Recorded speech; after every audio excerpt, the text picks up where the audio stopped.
Итак, всем привет! Сегодня с вами разберем математические операции. Для этого я просто задам сейчас переменную. Пусть будет у нас nam1, будет 22 содержать. Нужно понимать то, что браузеры функции JavaScript, они как бы автоматически переводят сразу же, вот, например, консоли log или alert, наши данные типа переменных, к примеру, часовой тип у нас в строковый автоматически переводят, когда показывают на экран. Поэтому, к примеру, я написал просто 22 в консоль вывел. Я могу здесь просто прибавить троечку, это будет у нас сложение. У нас сразу же при обновлении появляется 25. Если мы, к примеру, возьмем какое-то строковое значение, 22 еще сюда добавим, он у нас автоматически это приведет к строке. Если мы строку будем склеивать с числами в JavaScript, это будет у нас строка. Также, как мы можем привести, к примеру, у нас будет str1, к примеру, строковый тип данных. Для того, чтобы привести str строковый тип 22 к числу, мы можем сделать следующее. Мы либо берем, к примеру, вот таким образом можем сделать str. Это будет у нас плюсик. Если мы используем два каких-то значения приплюсуем, то здесь у нас просто сложение происходит. Если строки, то будут склеиваться строки, это конкатенация называется. Если мы перед каким-то этим элементом ставим плюсик, вот так вот, то у нас он автоматически переводится к строковому типу, если это возможно. В данном случае у нас корректно написано 22, к примеру, то у нас будет сейчас число выйти, сумма, видите, 47 у нас вывелась. Почему я это сделал? К тому, чтобы, к примеру, я сейчас теперь str вывожу. Так, type of напишу, тип данных покажу вам. Вот у нас тип данных number. Если я это закомментирую, то у нас будет стринговый тип данных. Вот как я могу дальше? Дальше, к примеру, я возьму это 22 числа и напишу сюда d, добавлю. И попробую привести его к типу данных number. Что у нас будет? У нас появилось к типу number, но это значение другое будет. Это будет уже не 22, а будет none. Видите, у нас none. Вот none это происходит, когда интерпретатор не может привести наше число какое-то, не число, допустим, строку к типу number. К примеру, вот если я даже так напишу, проставлю здесь какие-то пробелы, то у нас все, видите, опять все сломалось у нас. Но если поставлю вот так вот, у нас все корректно выводится. Тут тоже какие-то такие есть. В JavaScript есть свои нюансы, если мы корректно напишем в строке, или, к примеру, сзади поставим, к примеру, эти пробелы, то нормально. А вот если разделим, то уже, или поставим сюда какую-то буковку, уже будет плохо. Уже не будет у нас тип данных корректный. Но если поставим n, это у нас обозначает то, что это типа big int данные, то у нас опять все корректно, number 5.22. То есть, видите, none опять сломалось. Даже вот с big int не работает это. Также мы можем привести не с плюсиком, но это самая хорошая запись с плюсиком. Мы можем привести с помощью number, таким образом. Строку, видите, все у нас нормально. Сейчас беру n-ку. Вот у нас, видите, все опять корректно 22 отработало. Вот так приведение типов. Так, сейчас покажу вам, сложение я вам показал. Дальше у нас есть операция, к примеру, умножение. К примеру, мы будем брать nam str1 и умножать на nam1. Так как я здесь привел к типу number, у нас все будет корректно работать. Чтобы умножить, просто пишем звездочку. Если вы знакомы с другими языками программирования, Думаю, здесь вообще ничего как бы нового не увидите. Это у нас будет умножение. Здесь мы прибавим, сделаем сумму.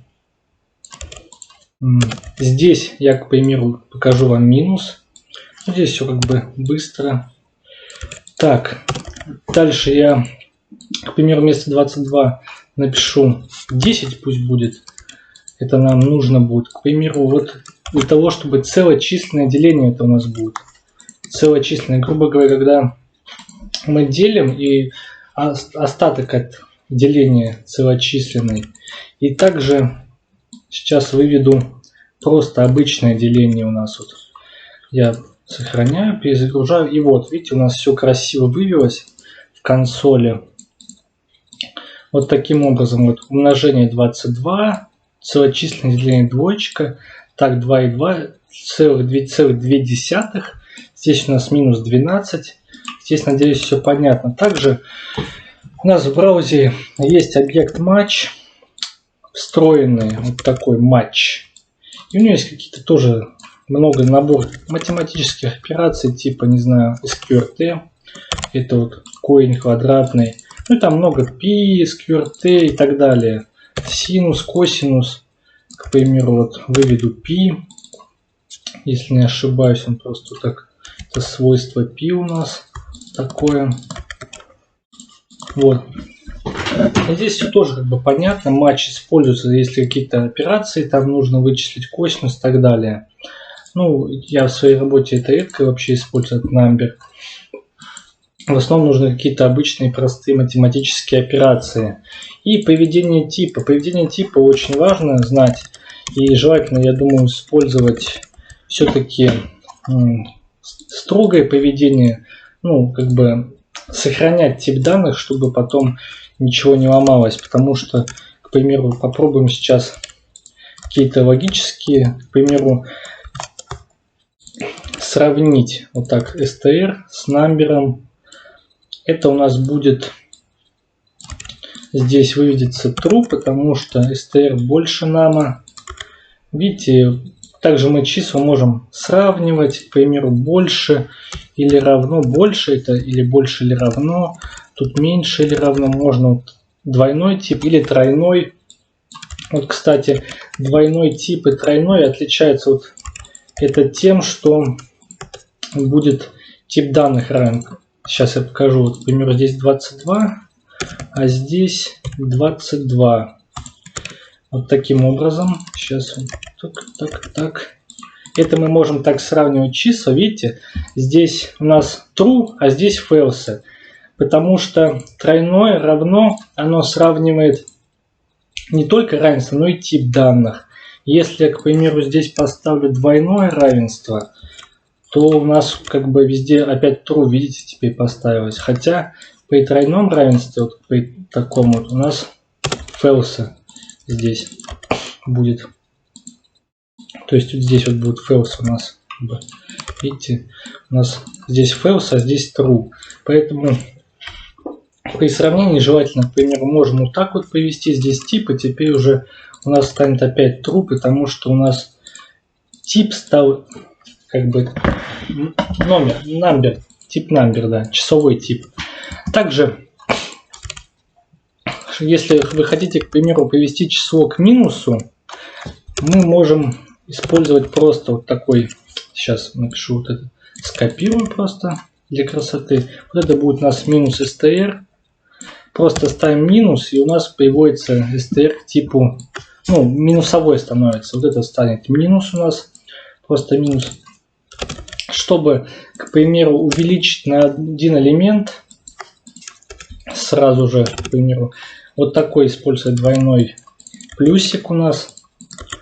Вот, видите, у нас тут минус 22. Здесь, сейчас вот сюда перепишу его, вот, потому что не так чуть-чуть работает. Таким образом, вот это два плюсика означает то, что мы как бы увеличиваем на 1. Также, если мы хотим какое-то число прибавить, к примеру, к str, мы можем записать следующим образом. Мы можем записать так, а можем записать вот таким образом. Плюс равно 10. К примеру, я вот это скопирую. И сюда поставлю. Так. Здесь просто введу str. И здесь str. И вы увидите, что она как бы в обоих случаях прибавит 10. Так, это... Соответственно, вот это вот оно как бы одинаково. Точно так же можно использовать с умножением. Можно умножить. Ну, тут вообще все знаки. Умножить будет, значит, умножить на 10. Минус, значит, минус 10. Деление, значит, разделить на 10. Это как бы сокращенная запись. Она, ну, если какая-то операция происходит с текущим элементом, она более предпочтительна с тем же самым элементом использовать более короткую запись. Также, чтобы минус 1 сделать, нужно просто проставить минус вот такой вот. Минус 1. Либо здесь вот вместо плюс можно записать это вот, оно будет абсолютно точно так же, как, к примеру, так, плюс равно 1. Либо это будет эквивалентно вот такой записи str1 плюс 1. Ну, ладно, оставлю здесь плюс 1. На этом, в общем-то, сегодня все. Я вот, думаю, показал вам базовые математические операции, приведение типов к типу number, числовому типу. Спасибо за внимание. Подписывайтесь, ставьте лайки. Пока.